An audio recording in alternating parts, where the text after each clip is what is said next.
Hello everybody all at once. This is Theo Cedar Jones, and the subject of this video today on January 11th, 2018 is Rockers Unite. Rock bands, rock and rollers, you are apparently the lowest scum of the earth and are as expendable as toilet paper, and at best are a consumer entertainment product, and at worst you're just another piece of satanic Illuminati bait for the gullible hordes. And I'm just going to have to lay out my real feelings about the status of rock to do kind of a gut check and a character assessment of where rock and roll is, so that we have the best understanding of how to unionize and organize the rock and roll artists of the world and the rock bands of the world.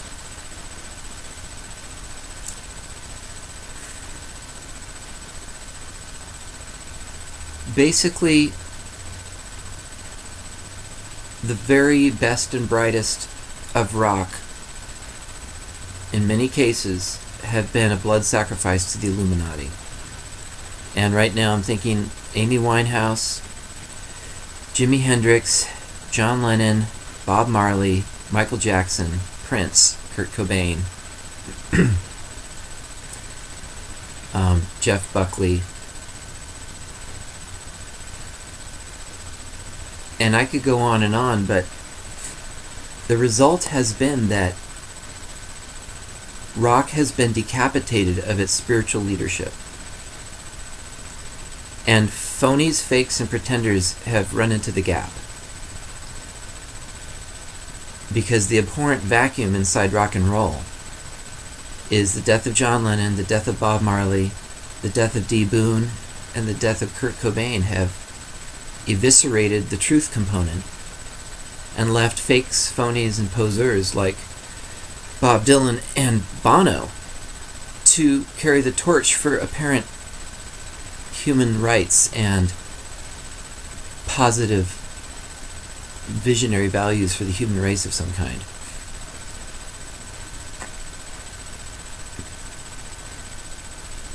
But I put forward to you that rock has utterly sold itself out, and that leaders have failed to show up in rock since the major hits were taken out on all the characters that I mentioned.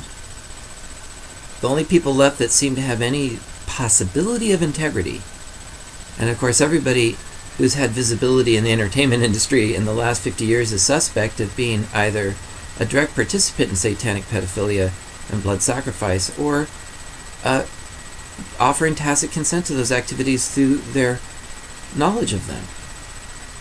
So I'm calling out Roger Waters and Neil Young because they're the only people left. Crosby, Stills, and Nash broke up. There's some kind of bad blood between David Crosby and Graham Nash, and I honestly did have expectations that that group would continue to hold forth the banner of certain hippie values, and I think there's validity to Crosby, Stills, and Nash's message in many areas. For example, of those Southern California bands, the Eagles represent a certain kind of mainstream, and now with the recent revelations that Don Henley apparently drugged and raped underage females, it just seems like that's one more legacy and one more band that's just going to go down into the shit pile of history because of the damning activities and lack of leadership and lack of good decency and character in many of these rock bands and many of these rock stars. Not all of them, but just, for example, Don Henley. So does that mean also that we should suspect that Neil Young is in on all of this? Does he know? What does he know? What does Roger Waters know? And then finding any examples of real leadership on the ground is exceedingly rare. Robin Hitchcock, he's still alive.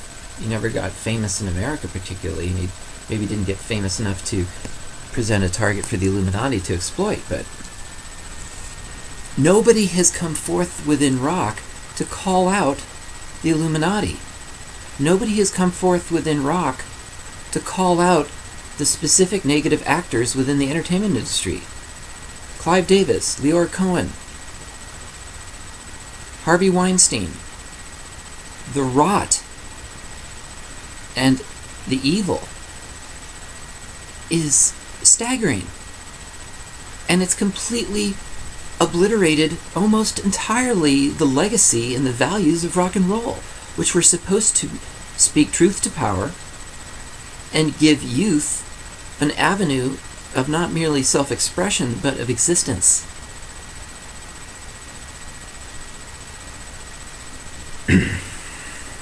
So the great promise of rock has been sold out, or assassinated, or co-opted in the most cunning and shrewd and deceitful manner by someone like Bono, who dresses up as the devil on stage and gives you the illusion that he's going to tell you truth about Satan. And he entirely misdirects everyone's issue or understanding of the devil by not pointing at the real devil, which are his own handlers in the Illuminati pyramid above him.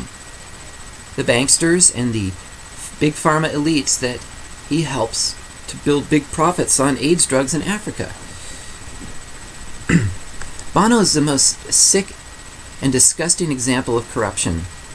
I cannot look at his face without feeling the same revulsion and shock and horror that I do when I look at Bill Gates, smug, eugenicist, malevolent imp, or Hillary Clinton, the ultimate hag of complete, savage, brutal corruption and evil, the most evil woman of modern times.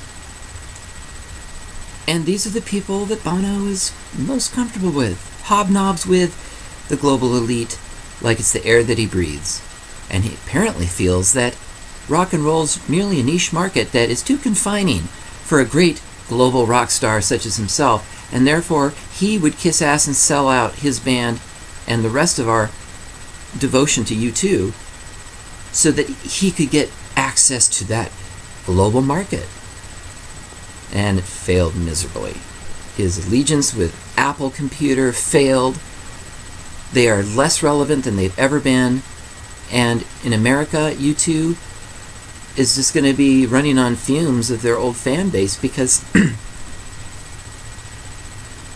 when Trump got elected, U2 couldn't even release their latest album because they knew that their message was so far out of touch with real history on the ground, and that they themselves have gotten so out of touch with the human race because of their elitist self-presumption that they are entitled to be the biggest and the best rock band in the world. And all you other rock bands, you can go suck ice because we are as expendable as toilet paper and have no use. Just like the youth have no use. Just like most of human beings don't have any use. We are all, well, at least 6 billion of us are expendable, useless eaters, dangerous breeders,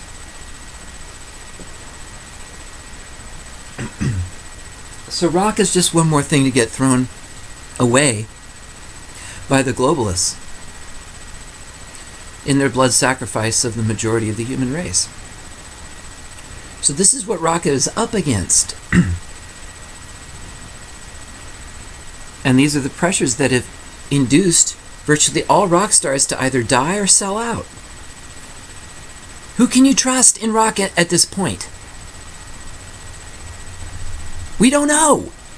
No one has come forward with the real honest-to-God truth except Randy Rocket Cody and Dave Lucero. I know of no other voices in the rock industry, in the rock community, in any rock band, or any rock star who is telling the truth about satanic pedophilia among the elites and the Freemasons and the Jesuits and this whole bullshit global elite that's been controlling the media and hijacked rock and roll from Buddy Holly forward.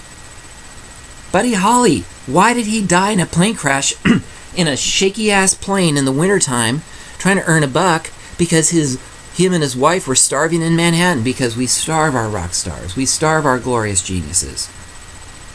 Okay, here's more examples. That rock and roll has always been held back. It has always been compromised at every turn, such that rock bands, rock stars, and the brilliant geniuses that have contributed so much to society don't gain any solidarity with each other. They don't gain any traction as an organized entity to protect itself. Rock has blown itself out, completely whored itself out, utterly bankrupted itself morally, totally not held anything in reserve, and made a stand for anything.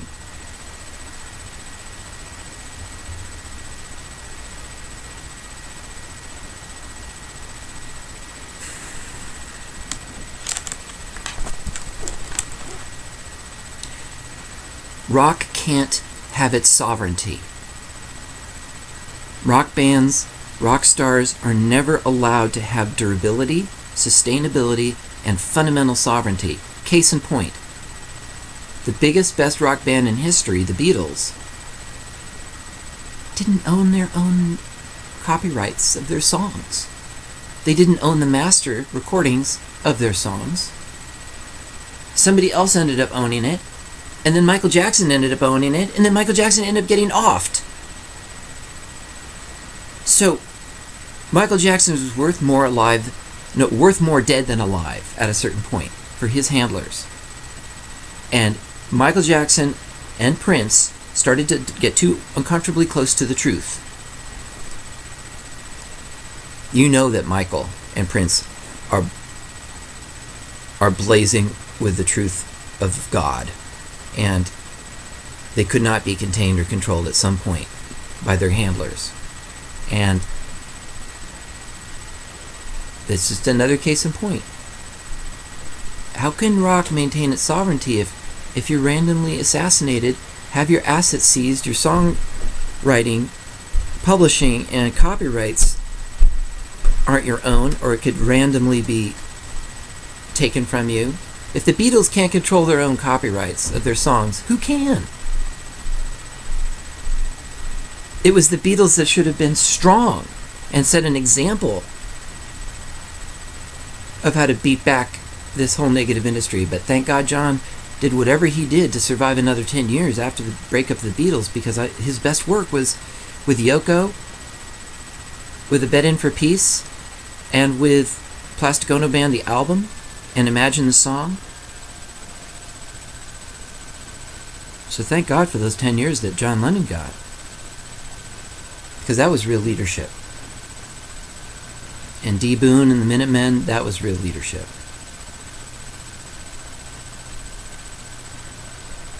But it's shocking how few examples of real leadership there are or have been in rock in terms of speaking truth to power and calling out the real players who've caused the most harm, both in the entertainment industry and rock and roll, and throughout the whole world in terms of the New World Order globalist agenda.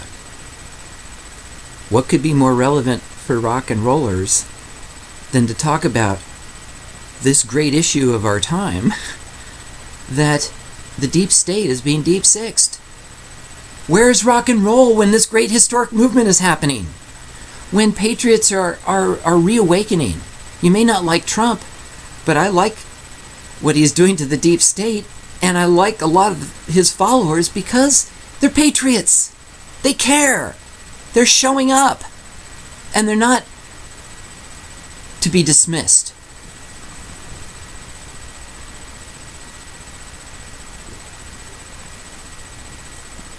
So where's rock when this great historic moment is happening? Where was rock when Adidas was born in the United States? Had his enlightenment in Hollywood. What greater story could you tell in rock than the birth of the God-man? The promised second coming of God, born in Queens, New York.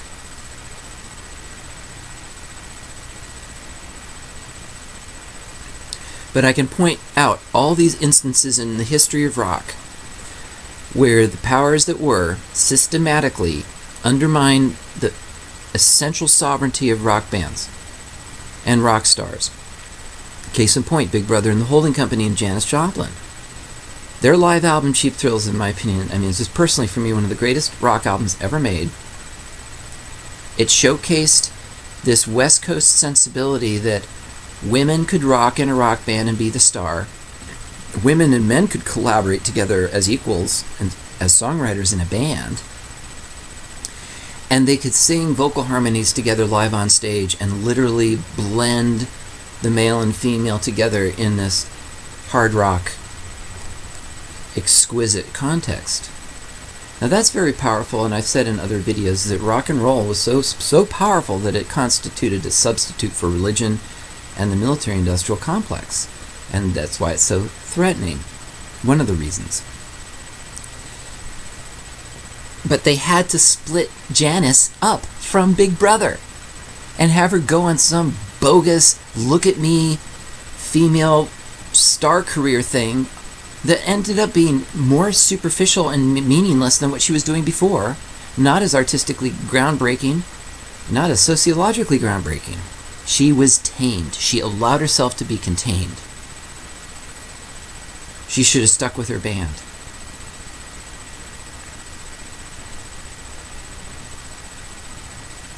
Another case in point, Grace Slick and the album Surrealistic Pillow by Jefferson Airplane. That album is so full of beautiful vocal blending of the male and the female in a rock and roll context of classical beauty. That bespeaks this great revolution in consciousness where men and women collaborate as peers, as equals. And that's a formula for global peace. That's a formula for spiritual recognition of he and she as me.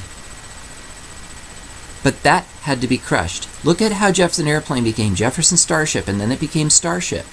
They gradually turned their revolutionary psychedelic exquisiteness into Wonder Bread. That's another way that the Illuminati co-ops and neuters and destroys the essential sovereignty of rock. So I'm pointing this out because if we're going to unionize, if we're going to create the germ, the global union of radical musicians, we need to know what we're up against. And knowing what we're up against, we need to be prepared to fight it and beat it, to win. I'm sick and tired of rock just bending over and taking it up the ass from anybody who's got a buck, who will just help the poor desperate artist have his career or her career. We're so desperate to have any chance at a break that we will sell ourselves out right, left, and center. And if you don't sell out, you get marginalized, blacklisted, assassinated, or maybe worse. They're cloning people. Britney Spears, the potential is like you could be cloned, and then when they torture your clone, you feel the pain.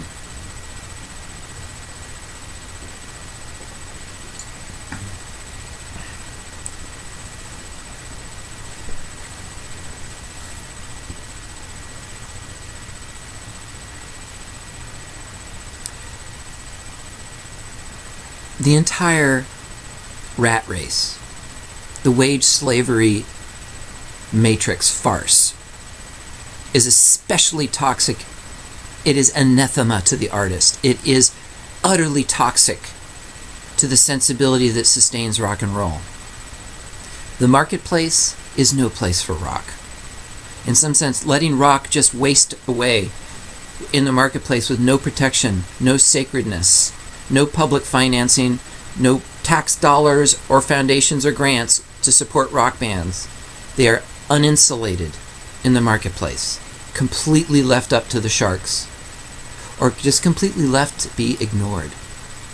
Most bands come and go without ever getting a break, without ever getting a chance to be seen or heard by their audience that is out there, potentially.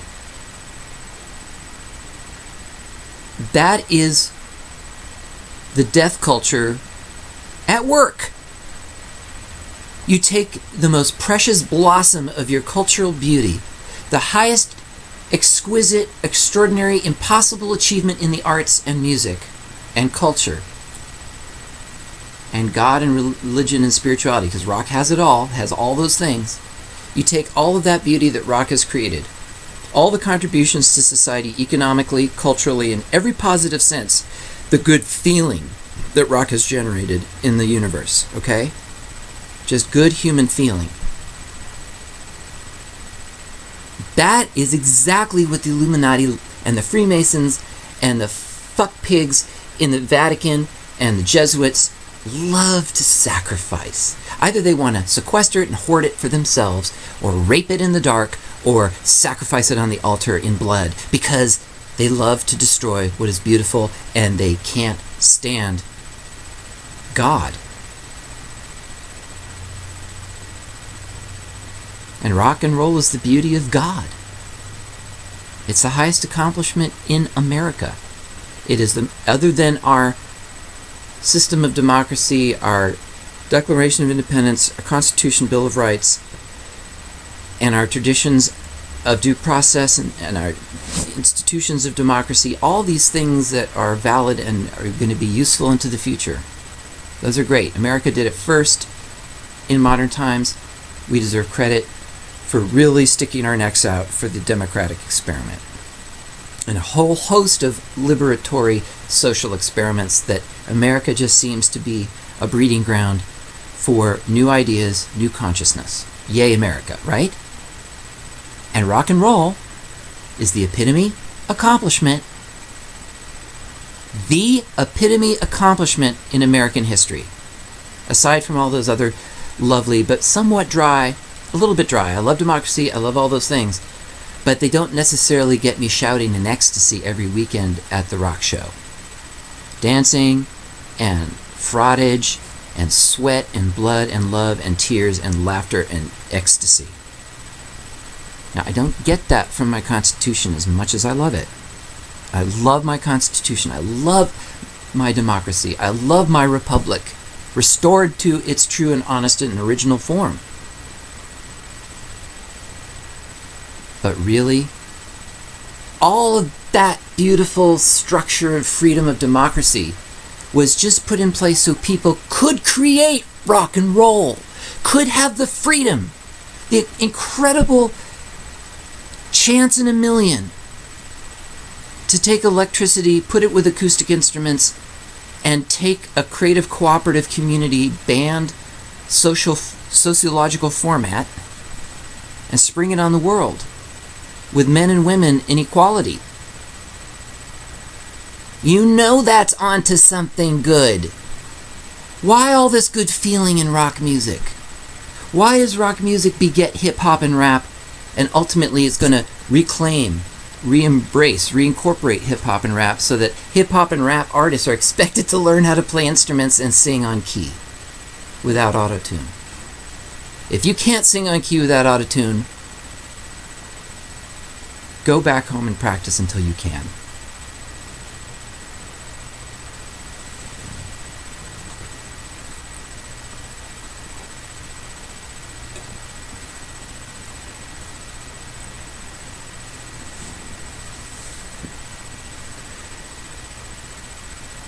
So I've been blessed to be in Adida's physical company when he was alive, to become his formal devotee, and to get his book Not to His Piece and see the plan for the Global Cooperative Forum.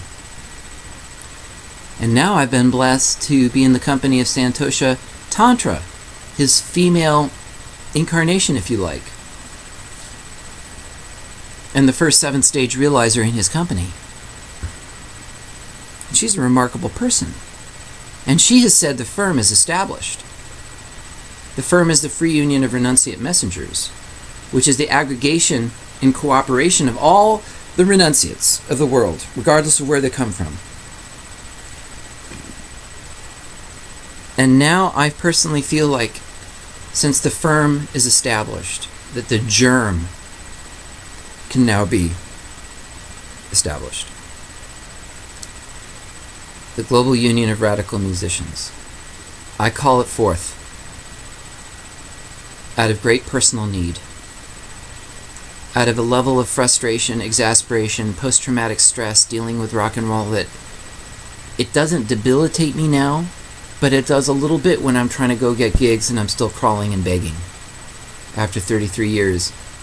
And after, my genius is on my shoulders. I've made the achievements in the songs and the singing. The band has done its gigs and paid its dues. I know we've got the goods. And yet, there's fundamental infrastructure missing in America and the world to rightfully support what bands need to thrive. No one cares about what bands need to thrive. No one is talking in public about what rock bands need to be sustainable and to have as many opportunities as they desire. Most rock bands and rock artists don't even get opportunities. It's like they can't get hired. There's not enough places to play. There's not enough access to audiences because youth audiences have been systematically quarantined from the rock bands because rock bands are not allowed in public schools. There's no systematic program to let rock bands play in elementary schools, middle schools, high schools, community colleges, universities. But that's the rightful place for rock. It's with the youth, wherever the youth are. And there's no greater subject matter to teach than rock. So we have a very strong case to make as the germ to break down all these barriers to rock bands, to invade every hallway and quadrant of the educational system, to hydrate it with the values and virtues of a restored rock and roll culture. We need to invade the schools.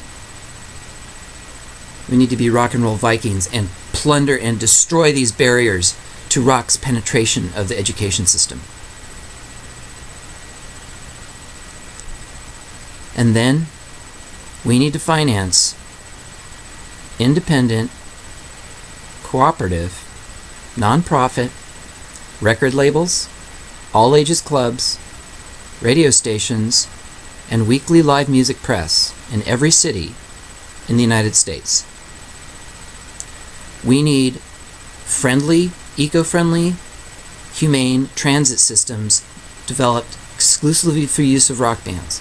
We need a special rock car on every Amtrak train where rock bands can perform on the train, get off at an exit, go perform at a venue, get back on the train, perform in the car, get off at the next city, perform in that city, get back on the train, perform on the train. You see what I'm saying? The train is the commons. Rock and roll is the highest expression in the commons. Put the two together.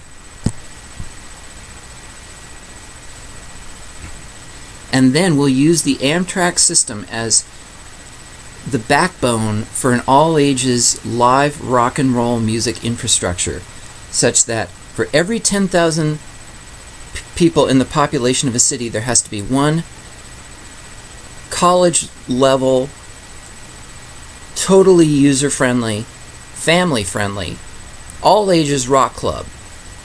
And if there's 100,000 people in that city, you need 10 such clubs. If there's 1 million, you get the picture. Now, it's up to the union and the cities to work out what the best per capita rate of access to all ages rock club infrastructure needs to be. Maybe it's 1 club per 10,000. I don't know what it's going to be, but it has to be agreed that we're going to reach certain quotas in every town, every city for all ages rock clubs, such that every and any sincere rock band that wants to work can work and perform as much as they want to. They could tour far and wide. All they have to do is sign up with the Germ and go through certain processes that will enable them to have access to all the markets that the Germ has access to. And it's a turnkey solution. They don't have to worry about handling all the marketing and promotion for themselves, handling all the booking of gigs, handling the insurance, handling the transport, handling the food and the lodging. We're going to create a huge volunteer infrastructure that's nonprofit, cooperative, community-based for the sake of all rock bands having access to their markets and the youth markets. And we're going to put the youth back in touch with the rock bands such that they create an indelible bond with each other that no force on earth can stop. So join the germ.